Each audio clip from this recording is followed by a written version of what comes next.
Insurance commission, and nothing went on there. I picked it up and I decided, okay, we're in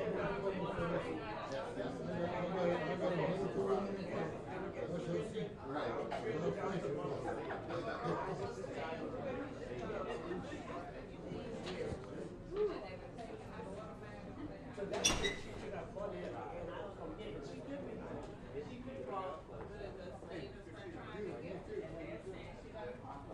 Depends on what she is.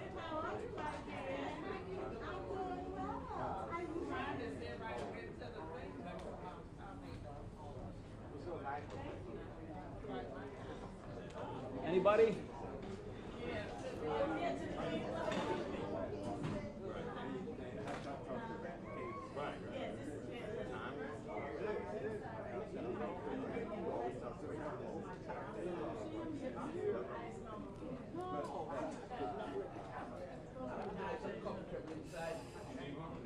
For Tony, check 54321. Mic check, 54321. Check 54321. Check 54321. Check 54321. Check 54321. You know, that's my district, and they never invite me to the press. No.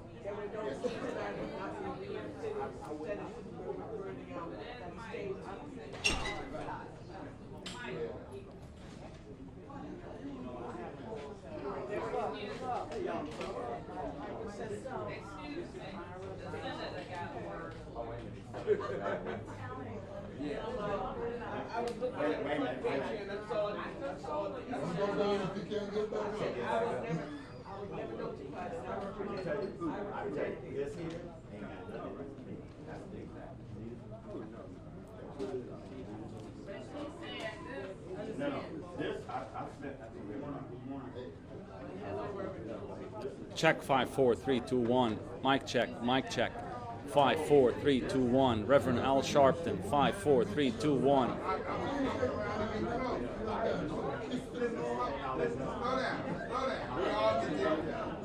Check 54321. Check 54321. Okay.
Good morning, everyone. So thank you so much for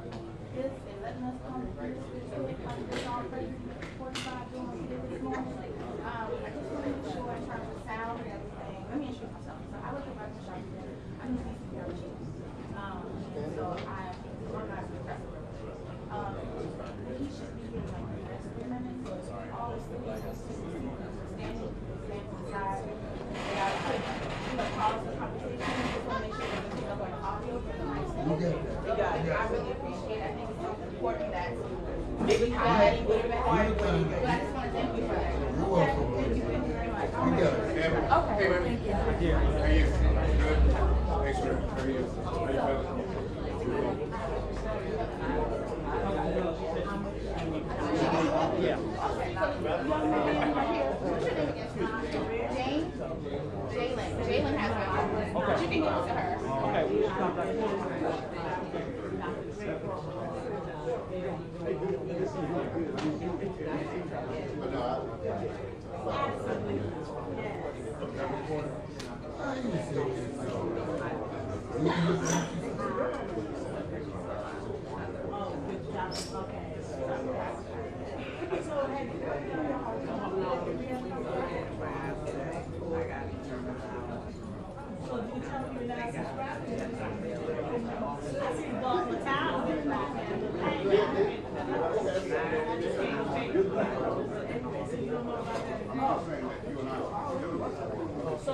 One, two, three, four, five, 6, 7, 8, 9, 10. 1, 2, 3, 4, 5, 6, 7, 8, 9, 10.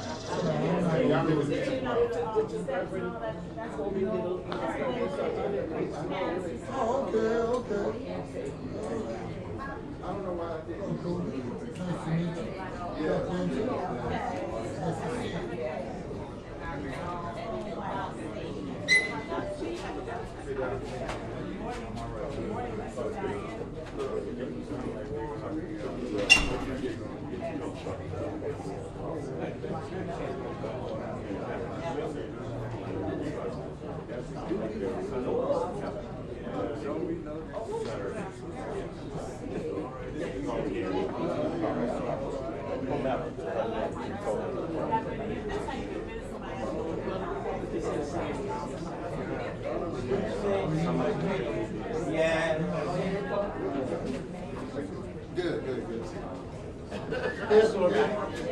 I don't put you on hold, man. I learned that on the Republican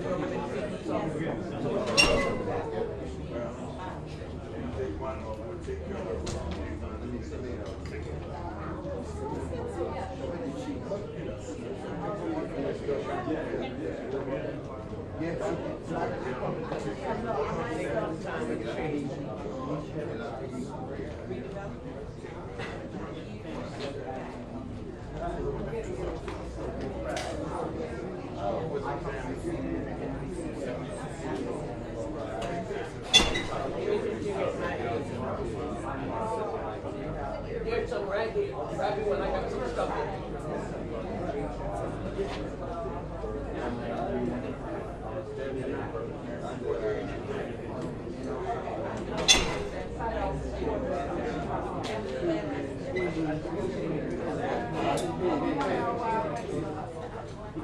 When the recording said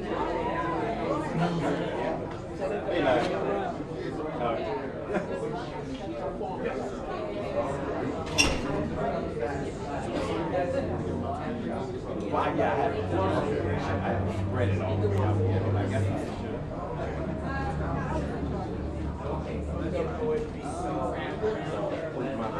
I gave the lady the last card.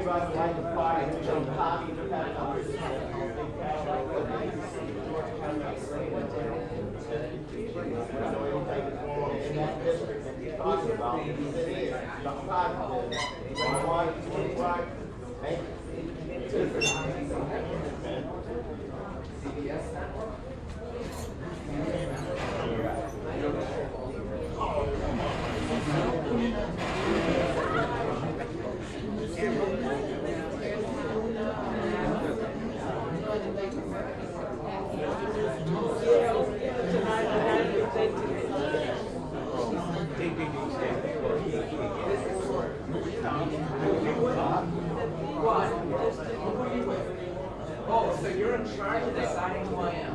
You're the problem. No, that's true.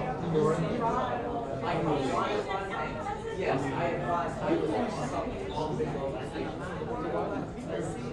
oh, no, it doesn't. I really don't. How dare you?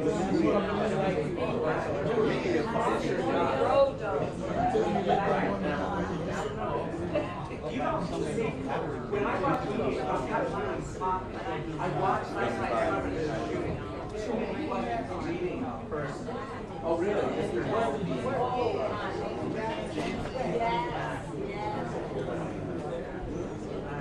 Yeah, and guess what? The world, no, the race is about people. When you want to make it quiet, that's a privilege. Yeah, that one, that's just a change doesn't work. Have one there is no words in the who's there by the end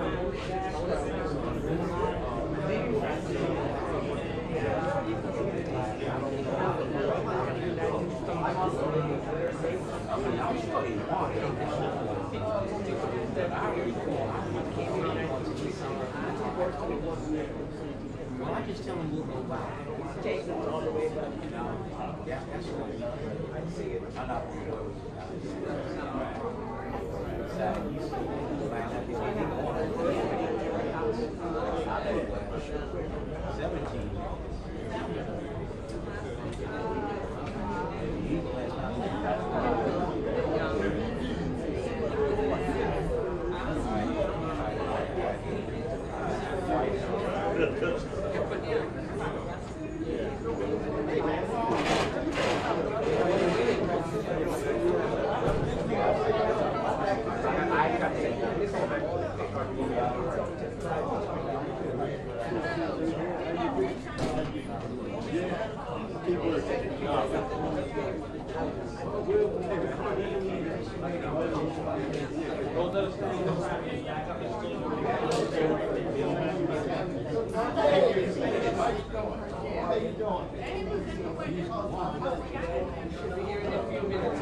Good morning.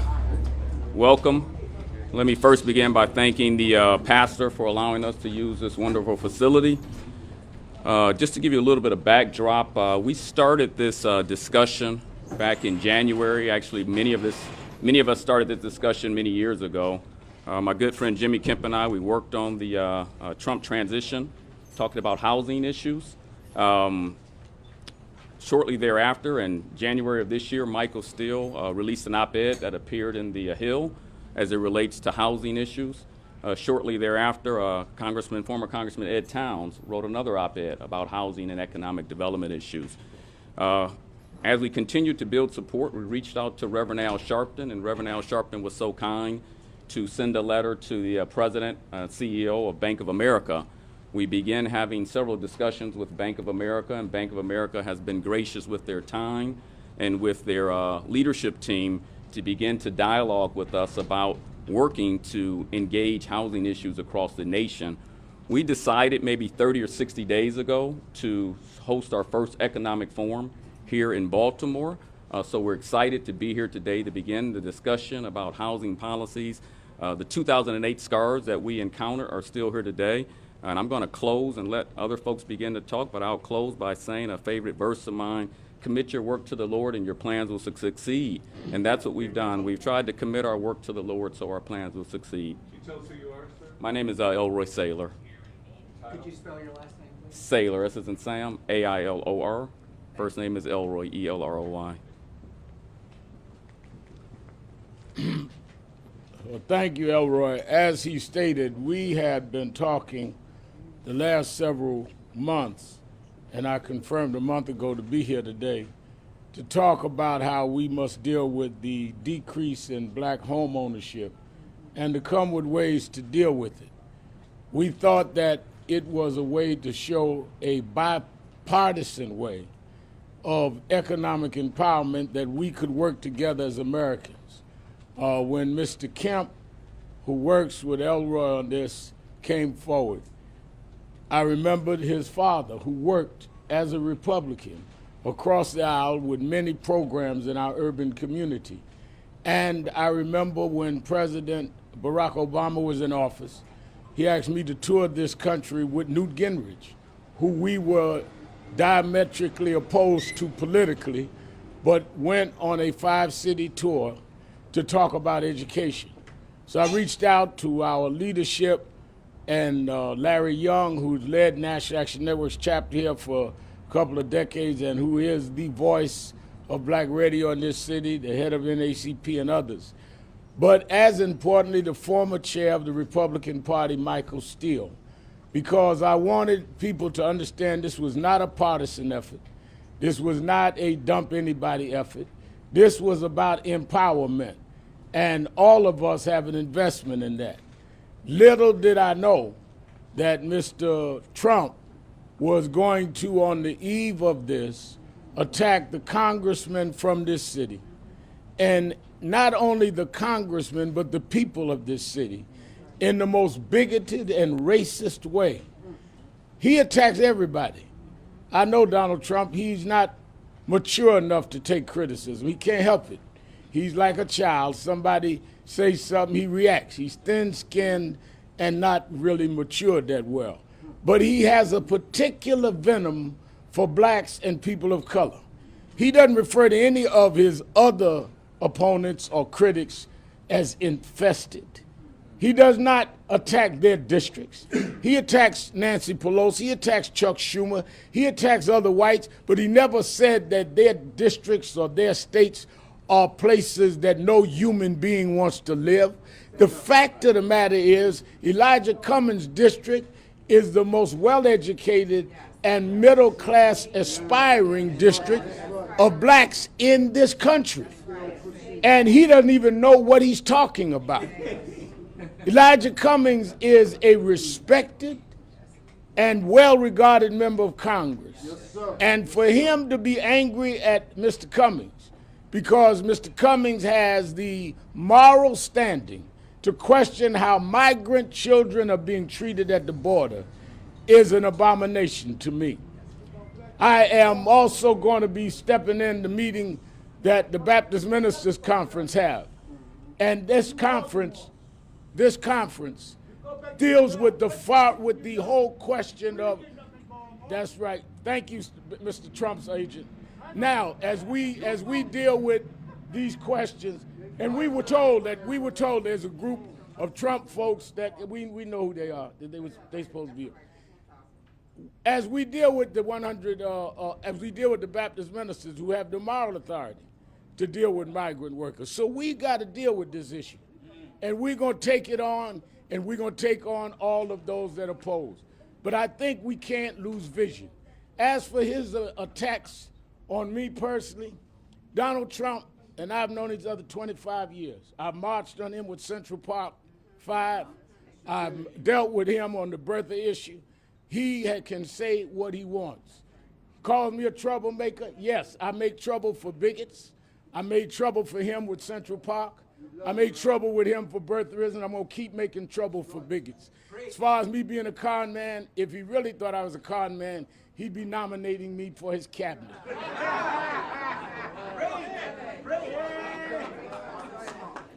So he doesn't believe that, because if you remember, right after he was elected, he called me personally and asked me to come meet with him.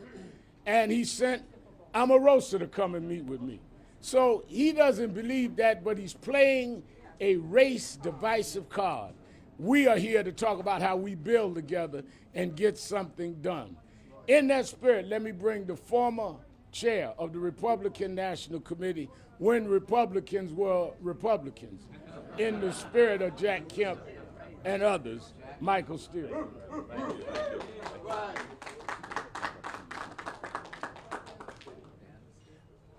Hello, everybody. Thank you very much, Reverend Al. It is really great to be back in this wonderful city called Baltimore. I've got basically 3 messages that I'd like to put on the street today. I had the extreme honor and pleasure of serving not just the state, but working directly with the people of the city as Lieutenant Governor of Maryland during the Earl Steele administration. And what I found and understood most was how concerned and engaged the people of this community and communities like this all across the state have been. So I have basically 3 messages. In the wake of, as Elroy noted at the beginning, in the wake of what is a continuing housing crisis, a continuing crisis to finance those who are looking for a home, to hold their home, that we find the resources, the time, and the efforts to partner with this community as opposed to talking about this community.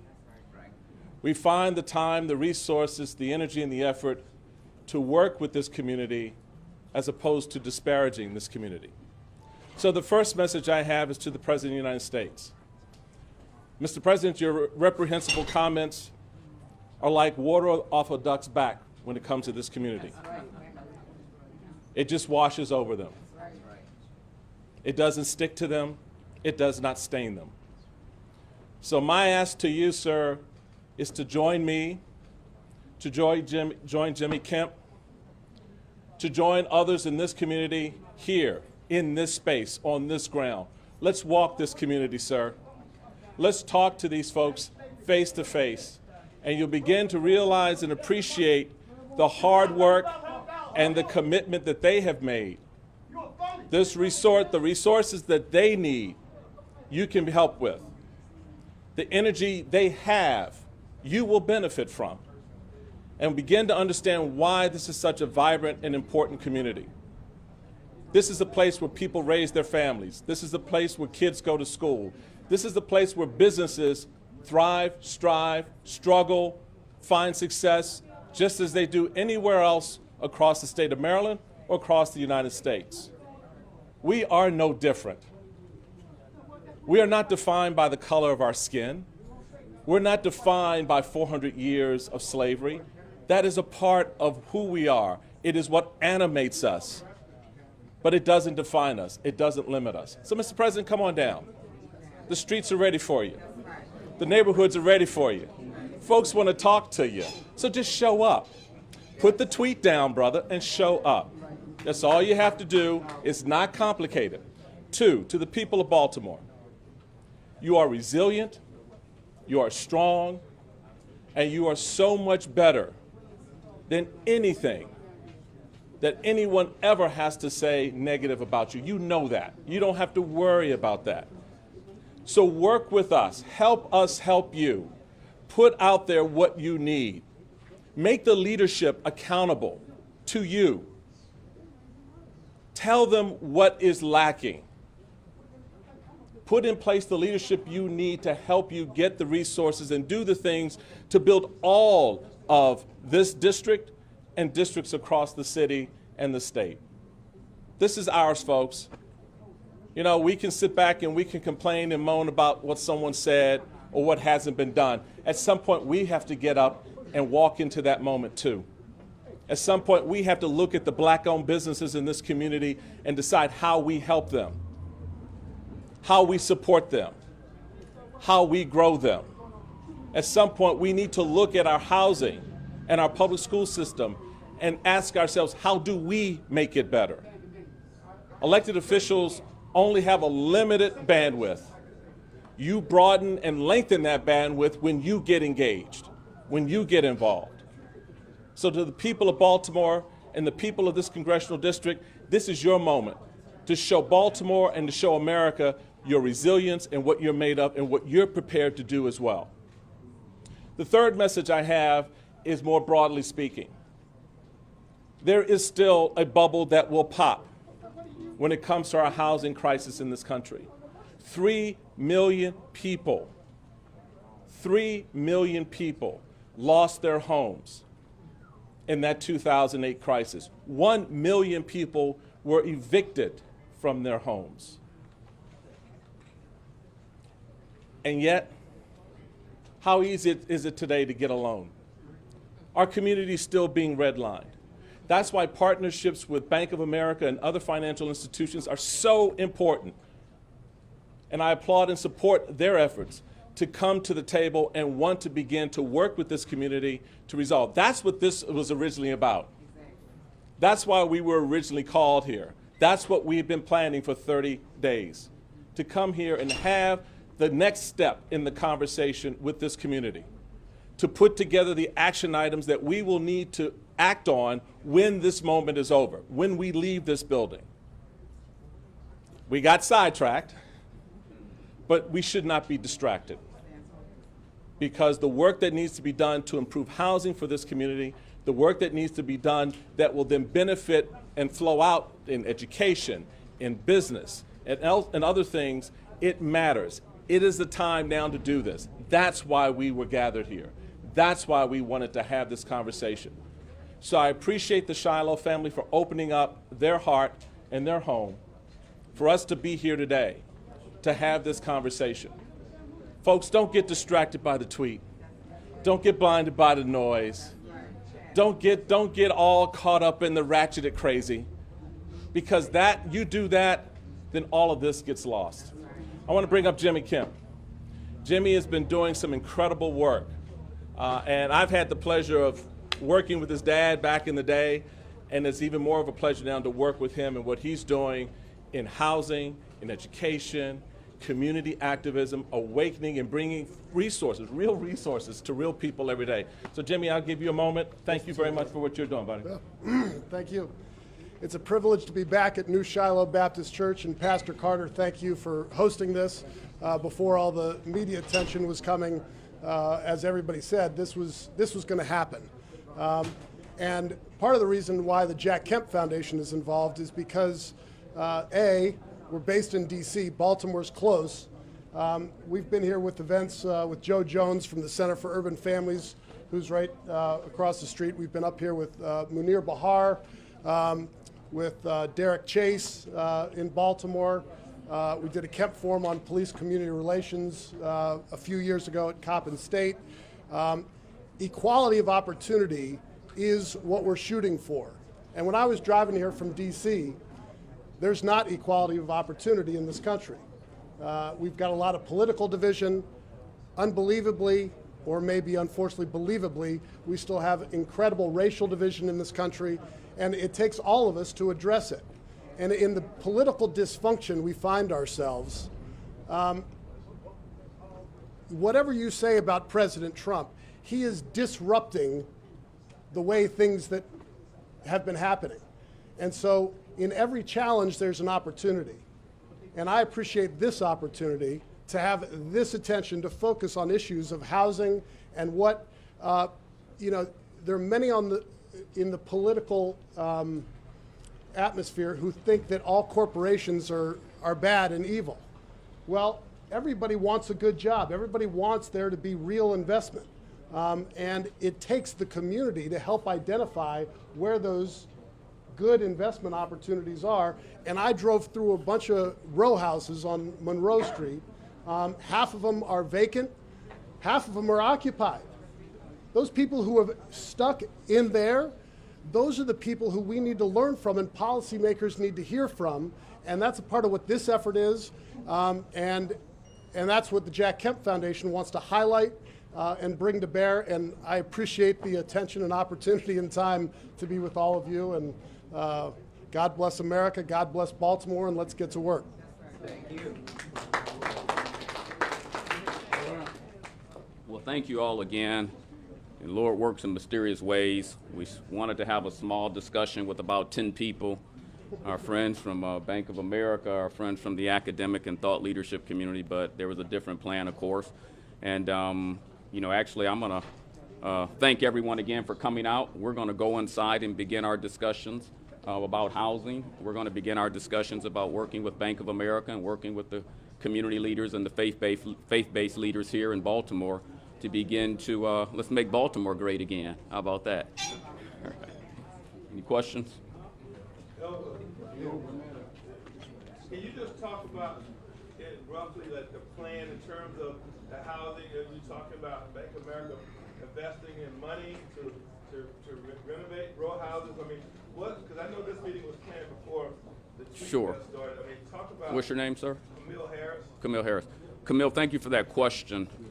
We, as I indicated, back when President Trump was elected, a group of black Republicans and white Republicans, red, yellow, and brown, and Democrats and libertarians, we got together and began to engage the administration to talk about how do we bring better housing to all Americans.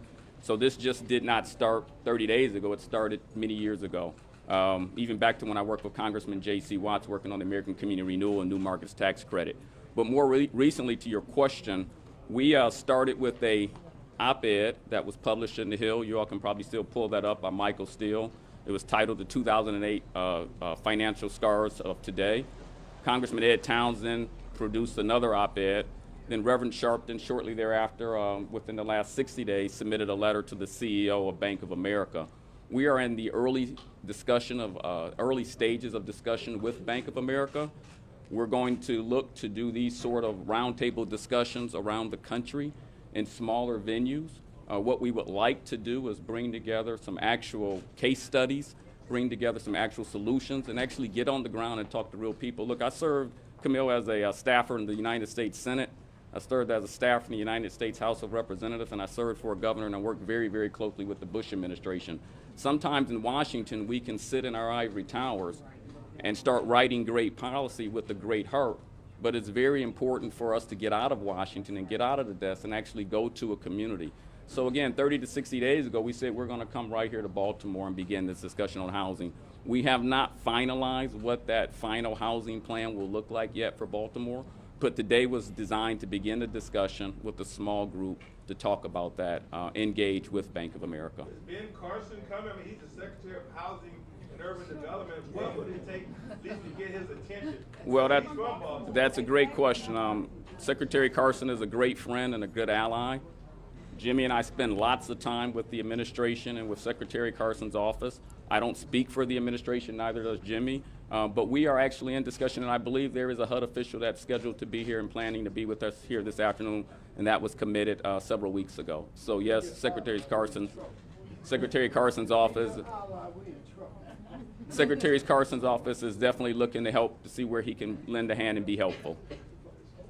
Do you have an online, for any of you up there, it sounds like you have a closed meeting, but do you have an online place where Americans can, Baltimore and people who grew up here, were educated here, who live here, who travel here, like an alumni club, where they could put in solutions that already work? In other words, models of success that are in any city that could be imported and become part of a Boston master plan, maybe a Be More Miraculous plan. And your name, sir?